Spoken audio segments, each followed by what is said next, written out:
નમસ્કાર વિદ્યાર્થી મિત્રો, એજ્યુટેકનો ચેનલમાં આપનું સ્વાગત છે।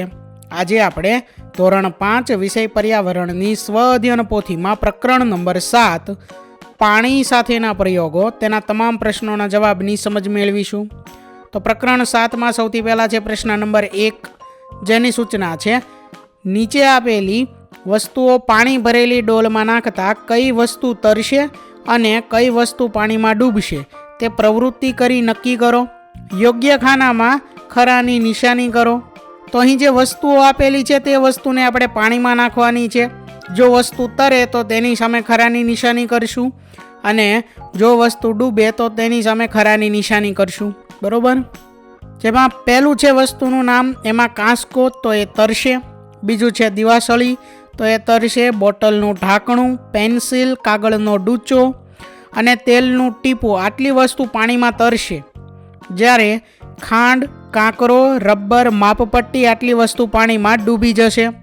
ત્યાર પછી હવે આગળ પ્રશ્ન નંબર 2, જેની સૂચના છે તમારા અનુમાન નોંધો અને કારણ લખો। જેમાં પહેલું છે કે પાણી ભરેલા ડોલની સપાટી પર સ્ટીલની રકાબી મૂકતા તે, તો અહીં તમારે તમારું અનુમાન નોંધવાનું છે અને એનું કારણ લખવાનું છે। અહીં લખેલું છે કે તરે છે, એટલે કે પાણીની ડોલ હોય તેમાં સ્ટીલની રકેબી આપણે મૂકીએ તો તે તરે છે, રકાબીની સપાટી પર હવા હોવાને કારણે, બરોબર। ત્યાર પછી બીજું, પાણીની સપાટી પર હોડી મૂકતા તે તરે છે કારણ કે હોડી પાણી કરતાં હળવી હોવાથી। ત્રીજું, પાણી ભરેલા પાત્રમાં લોખંડની ખીલી નાખતા તે ડૂબે છે કારણ કે તે પાણી કરતાં ભારે હોવાથી। ચોથું, પાણી ભરેલા પ્યાલામાં લાકડાની સળી નાખતા તે તરે છે કારણ કે તે પાણી કરતાં હળવી હોવાથી। પાંચમું, પાણી ભરેલી ડોલમાં સાબુ પડતા તે ડૂબે છે કારણ કે તે પાણી કરતાં ભારે હોવાથી। તો આ રીતે અહીં જવાબ લખવાના છે। ત્યાર પછી હવે આગળ જોઈએ પ્રશ્ન નંબર 3, જેની સૂચના છે નીચે આપેલી વસ્તુઓની યાદી જુઓ। જુદા જુદા પાત્રોમાં પાણી લઈને તે વસ્તુ તેમાં નાખી નોંધ કરો।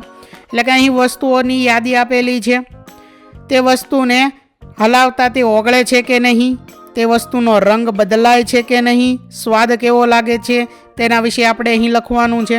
પહેલું છે મીઠું, તો તે પાણીની અંદર નાખી તેને હલાવતા તે ઓગળે છે એટલે એમાં હા આવશે। એનો રંગ બદલાય છે હા કે ના, તો એમાં ના આવશે। સ્વાદ કેવો લાગે છે તો કે ખારો લાગે છે। એવી જ રીતે અહીં ખાંડ, ખાવાના સોડા, લીંબુ, હળદર, સાકર, તેલ, મધ, છાશ, રેતી, માટી, ઘઉંનો લોટ, દૂધ અને ગોળ, આટલી વસ્તુ વિશે લખેલું છે જે તમારે જોઈ અને એ માહિતી લખવાની છે, બરોબર। આગળ જોઈએ ત્યાર પછી પ્રશ્ન નંબર 4 છે કે ઉપરોક્ત કોષ્ટકને આધારે જવાબ આપો। જેમાં પહેલો પ્રશ્ન છે પાણીમાં ઓગળતી વસ્તુઓ કઈ કઈ છે? તો ઉપર જે કોષ્ટક જે છે તેના આધારે આ પ્રશ્નનો જવાબ લખવાના છે। તો જવાબ છે કે મીઠું, ખાંડ, સાકર, મધ, ગોળ, ખાવાના સોડા, છાશ, દૂધ વગેરે વસ્તુઓ પાણીમાં ઓગળી જાય છે। ત્યાર પછી આગળ બીજો પ્રશ્ન છે કે કઈ કઈ વસ્તુઓ પાણીમાં ઓગળતા રંગ બદલાય છે?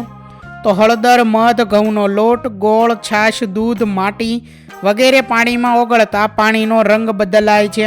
ત્યાર પછી આગળ ત્રીજો પ્રશ્ન છે કે કઈ કઈ વસ્તુઓ પાણીમાં ઓગળતા પાણીનો સ્વાદ બદલાય છે? તો મીઠું, ખાંડ, સાકર, હળદર, ગોળ, છાશ વગેરે પાણીમાં ઓગળતા પાણીનો સ્વાદ બદલાય છે। ચોથો પ્રશ્ન છે કઈ કઈ વસ્તુઓ પાણીમાં ઓગળતી નથી?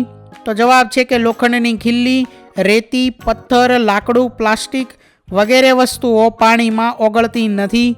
ત્યાર પછી આગળ પાંચમો પ્રશ્ન છે પાણીમાં ઓગળતી હોય છતાં પાણીનો રંગ ન બદલાયો હોય તેવી વસ્તુઓ કઈ કઈ?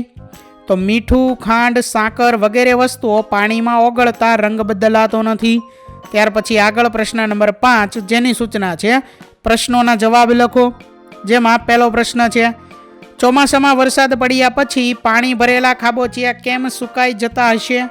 તો જવાબમાં આપણે લખી શકીએ કે ખાબોચિયામાં રહેલું પાણી જમીનમાં શોષાઈ જાય છે અને થોડું પાણી બાષ્પીભવન થઈ જાય છે, આથી ખાબોચિયા સુકાઈ જાય છે। ત્યાર પછી આગળ પ્રશ્ન નંબર 2, આશાની મમ્મીએ કપડાં ધોઈ દોરી પર સૂકવ્યા તો થોડી વારમાં કેમ સુકાઈ ગયા હશે?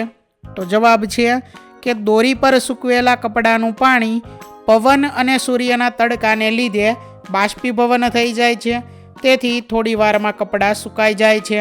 ત્યાર પછી આગળ પ્રશ્ન નંબર 3.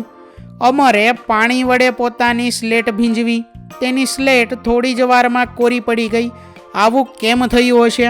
તો જવાબમાં આપણે લખી શકીએ કે અમરે સ્લેટ ભીંજવી, પરંતુ તેના પરનું પાણી બાષ્પીભવન બનીને હવામાં ઉડી ગયું, એટલે તેની સ્લેટ થોડી વારમાં સુકાઈ જાય છે. ત્યાર પછી આગળ પ્રશ્ન નંબર 6, જેની સૂચના છે આપેલા વિકલ્પોમાંથી સાચો વિકલ્પ શોધીને સામેના બોક્સમાં લખો. જેમાં પહેલો પ્રશ્ન છે, નીચેનામાંથી કઈ વસ્તુ પાણીમાં તરશે?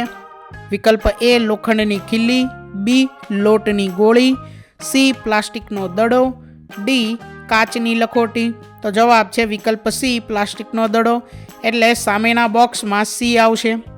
બીજો પ્રશ્ન, નીચેનામાંથી કઈ વસ્તુ પાણીમાં ડૂબશે? તો જવાબ છે વિકલ્પ A લોખંડની ખીલી. ત્રીજો પ્રશ્ન, પાણીમાં ઝડપથી ઓગળી જશે?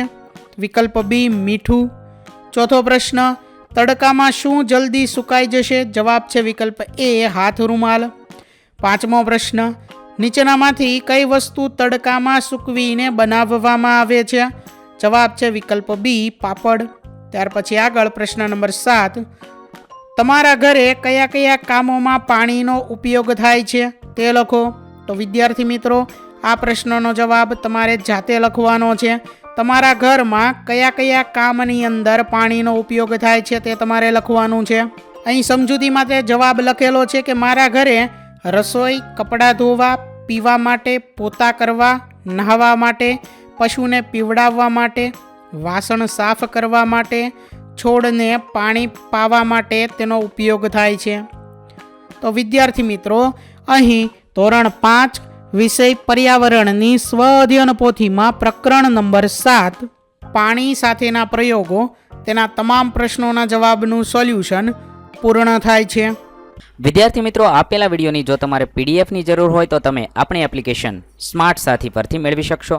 વિદ્યાર્થી મિત્રો, આપણી એપ્લિકેશન સ્માર્ટ સાથી પ્લે સ્ટોરમાં આવી ગઈ છે, જેની અંદર તમે બધા વિભાગ જોઈ શકો છો. તેની અંદર વિવિધ ધોરણ છે. ધોરણ ઉપર ક્લિક કરતાં વિવિધ વિષય ખુલશે. વિષય ઉપર ક્લિક કરતાં તેની અંદર આવતા પાઠ ખુલશે. તેની અંદરથી તમે પાઠ્યપુસ્તક પણ ડાઉનલોડ કરી શકો છો. તેની અંદર આપેલા પાઠમાં ક્લિક કરતાં તમે પાઠની પીડીએફ, સ્વાધ્યાયની પીડીએફ, સ્વાધ્યાયન પોથીની પીડીએફ, પાઠના વિવિધ વિડીયોઝ, સ્વાધ્યાયના વિડીયોઝ, સ્વાધ્યાયન પોથીના વિડીયોઝ બધું જોઈ શકો છો અને ડાઉનલોડ પણ માત્ર એક ક્લિકમાં કરી શકો છો. વિદ્યાર્થી મિત્રો, આપણી એપને સપોર્ટ કરજો, ડાઉનલોડ કરજો. થેન્ક યુ દોસ્તો. એજ્યુકટેકનો ચેનલ તરફથી વિડીયો નિહાળવા બદલ આપનો આભાર. આવા બીજા વિડીયોઝ નિહાળવા માટે અમારી યુટ્યુબ ચેનલ એજ્યુકટેકનો અત્યારે જ સબસ્ક્રાઇબ કરો. આભાર દોસ્તો.